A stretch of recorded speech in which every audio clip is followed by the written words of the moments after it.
BPL এর update অবশেষে players draft auction নিলাম যেভাবে বলি না কেন এই ডেট এতবার চেঞ্জ হচ্ছিল যে আজকে নভেম্বরের শেষ দিন 30 তারিখে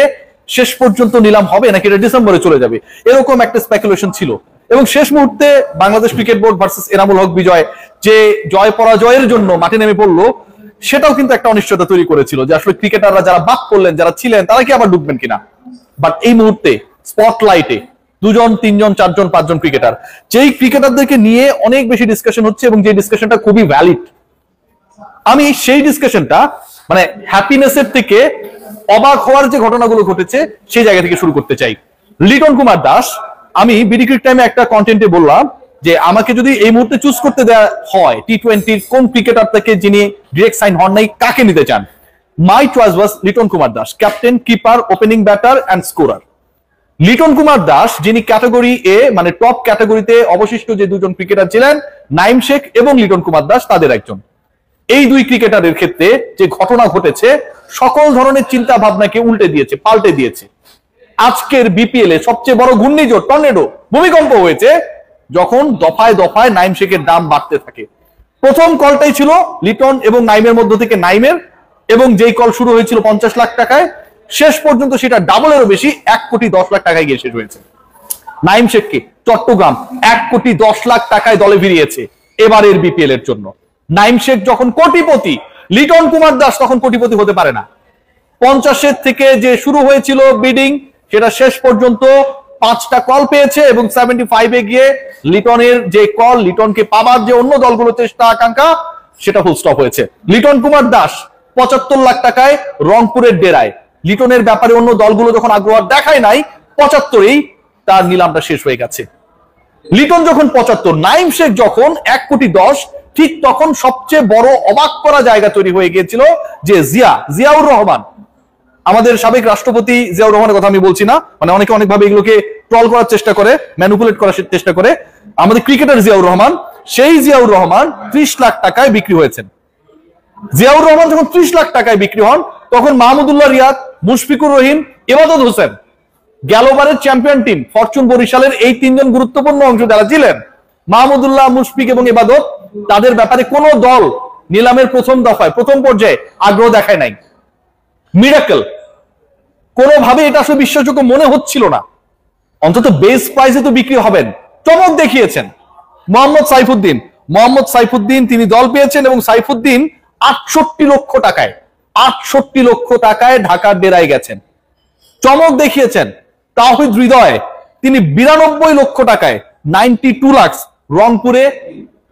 তার পরবর্তী ঠিকানা নিশ্চিত করেছেন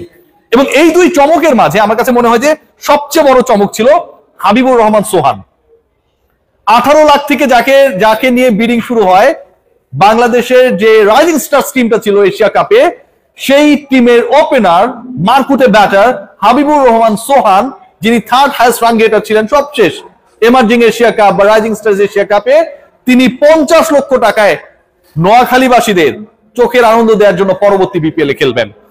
লিটন কুমার দাস 75 শামীম হোসেন পাটোয়ারি যার সাথে লিটনের সম্পর্ক দলে থাকা না থাকা নিয়ে লিপুর সাথে গ্যাঞ্জাম সেই শামীম হোসেন পাটোয়ারি ঢাকার হয়ে খেলবেন 56 লক্ষ টাকায় শান্তি আর স্বস্তির জায়গাটা কোথায় সাব্বির রহমানকে নিয়ে অনেক কন্টেন্টস হয়েছে অনেক আলোচনা হয়েছে শেষ পর্যন্ত সাব্বির কোন দলে খেলেন সেই ডিসকাশনটা যখন তুঙ্গে তিনি কোন দলের হয়ে পরের বিপিএল এ খেলবেন নাকি আনফরচুনেট হয়ে গত বিপিএল এর আগের যে আসরগুলো ছিল সেই দলগুলো আসরগুলোতে তিনি দল পাননি সেরকম কোনো কিছু একটা করতে যাচ্ছে সাব্বিরের দল পরিবর্তন ঘটে নাই Sabbir is going two B the part of Dhaka again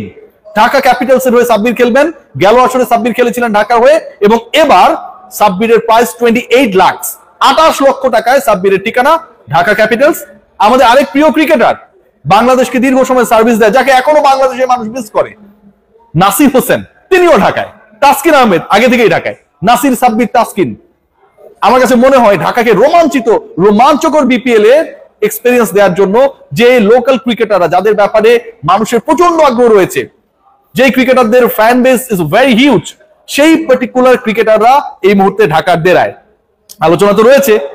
রয়েছে জাকের আলী অনিক প্রিয় জাকের আলী অনিক এবারও বল যেখানেই যাক তিনি লেগ সাইডে মারবেনই এবং বিপিএল আমার কাছে মনে হয় ওয়ার্ল্ড কাপের আগে সেটা একটা ভালো প্রিপারেশন তার হয়ে যাবে। জাকের আলী অনিকের ঠিকানা নোয়াখালী। নোয়াখালীবাসী যেমন একদিক থেকে সোহানকে নিয়ে চমক দেখিয়েছে, জাকের আলী অনিককেও দলে ভিড়িয়ে তারা চমক দিয়েছে। জাকেরের দাম বাড়ে নাই।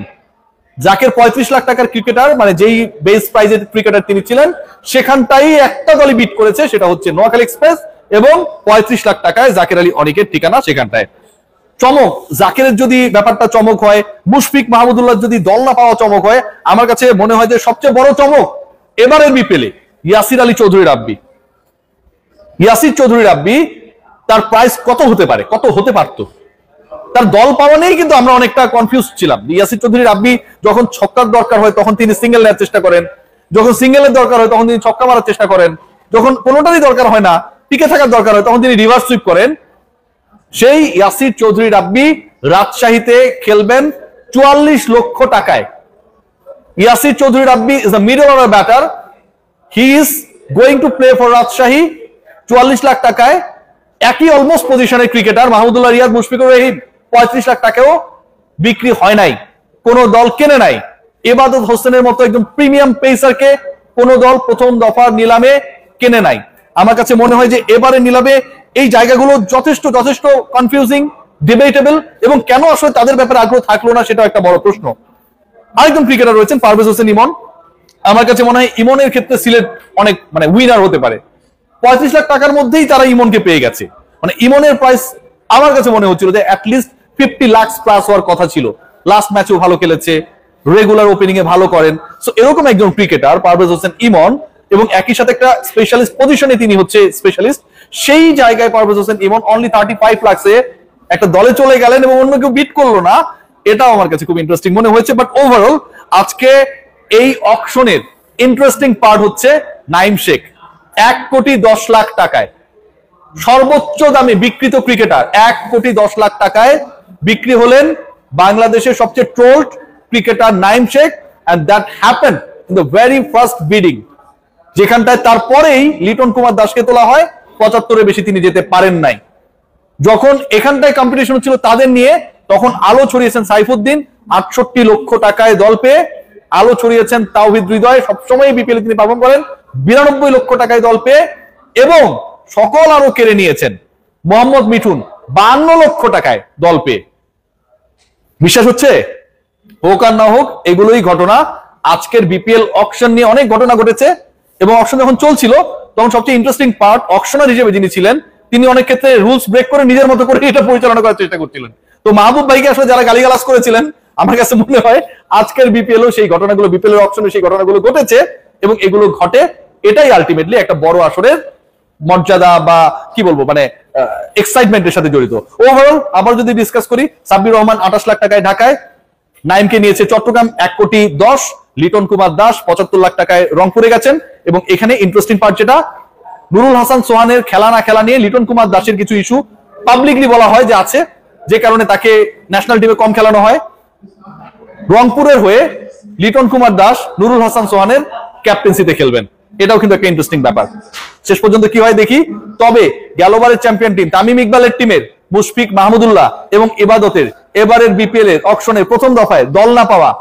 প্রশ্ন নতুন করে জাগাবেই। সবাই ভালো থাকবেন।